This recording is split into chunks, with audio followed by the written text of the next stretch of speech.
Wer Ballett macht und sich exorbitant viel dehnt und stretcht, ist dadurch automatisch beweglich. Jein, denn die Übungen im Ballett an sich machen auch beweglich. Warum und mit welchen Übungen du beginnen kannst, jetzt und hier in diesem Video.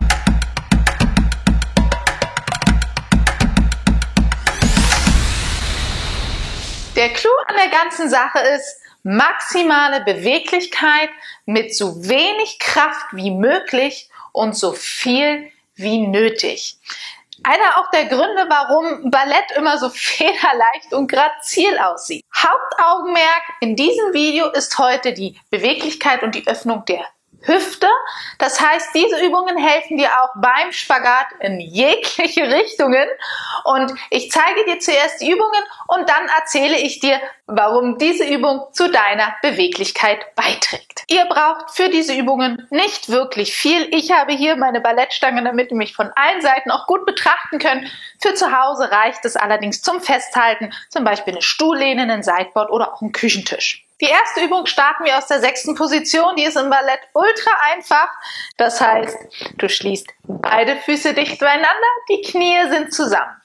Du ziehst den Bauchnabel zur Wirbelsäule, du hebst deinen Beckenboden und du beugst die Knie ins Plié, auf die Zehenspitzen so hoch du kannst, ins Relevé, strecken und abrollen.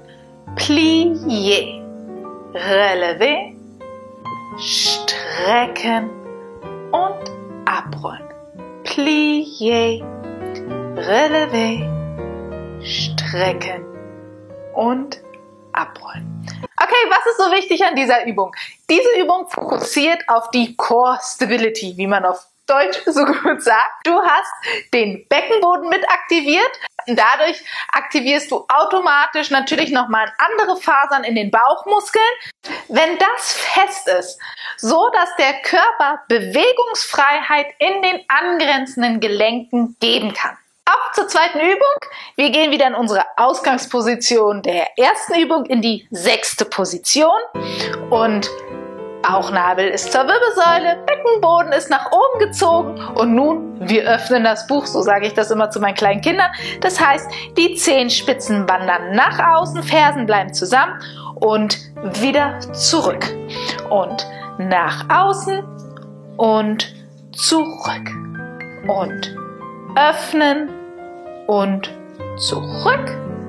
Und öffnen und zurück. Hier sieht man eigentlich, wie schlecht mein Auswärts ist. Alles klar. Was findet hier bei der Übung statt? Und zwar eine Außenrotation im Hüftgelenk und einer der Hauptaußenrotatoren ist der Musculus piriformis. Da sind auch noch ein paar kleine andere mit dabei, aber wir konzentrieren uns erstmal auf den. Und wir wissen, jeder Muskel, ein aktiver Muskel, ein Agonist, hat auch einen Antagonist. Und dieser Antagonist ist zum Beispiel einer der vielen, dieser schöne Musculus tensor fasciae latae. Was hat der für eine Funktion? Der hat die Funktion, dass er das Becken nach vorne kippt und somit eine Hüftflexion macht. Das heißt, wenn er ein Antagonist ist und wir die Außenrotatoren ordentlich aktivieren, lässt der natürlich ein wenig nach. Und somit ist eigentlich der angespannte Piriformis fast ein Katalysator für ein Öffnen der Hüfte. Okay, Übung 3. Wir gehen jetzt in die Ausgangsposition unserer Übung 2 und zwar in die erste Position.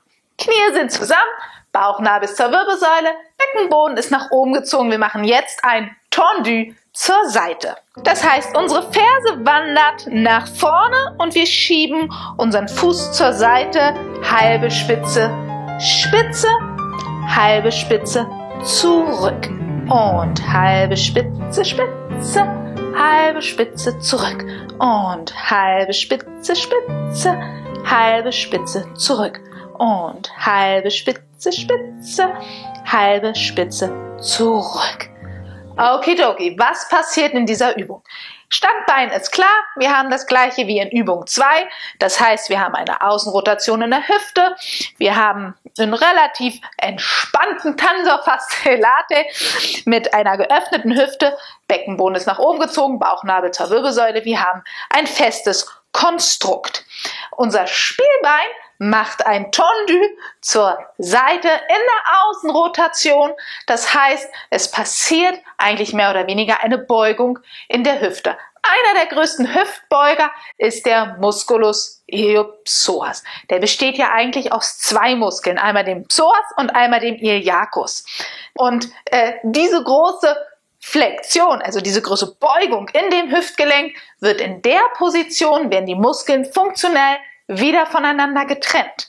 Denn in der Position ist hauptsächlich der Psoas an der Reihe, beziehungsweise aktiv durch die Außenrotation, und der Iliacus, der hier genau in innen drin, in dieser Beckenschaufel sich befindet, der ist, man könnte fast sagen, fast der Antagonist und dadurch wieder etwas leichter.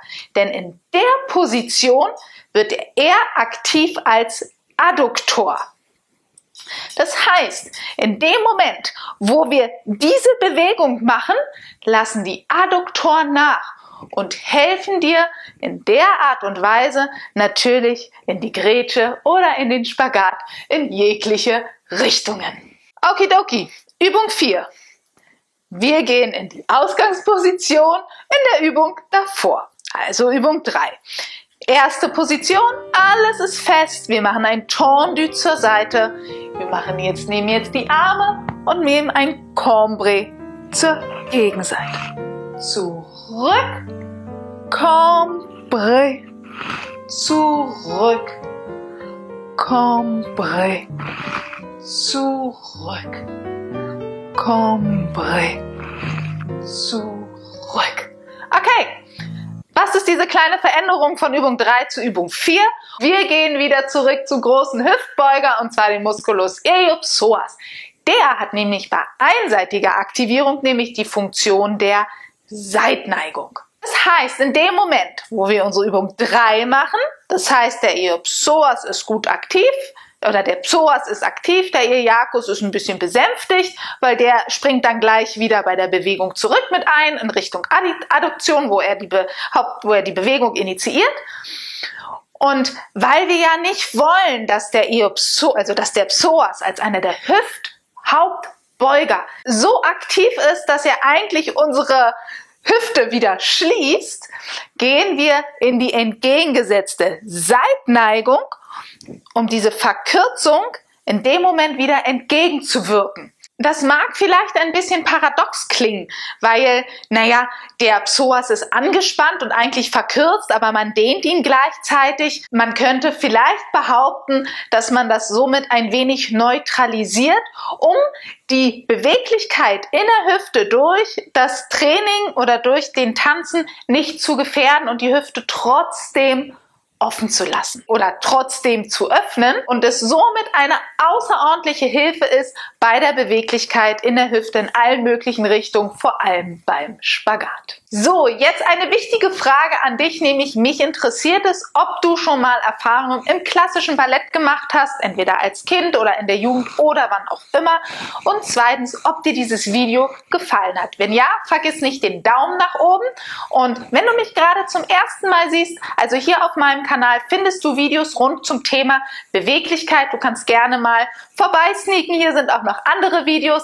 Vergiss nicht, meinen Kanal zu abonnieren, wenn du nichts mehr verpassen willst. Ich freue mich auf jeden Fall, wenn wir uns das nächste Mal wiedersehen, und bis dahin, ciao!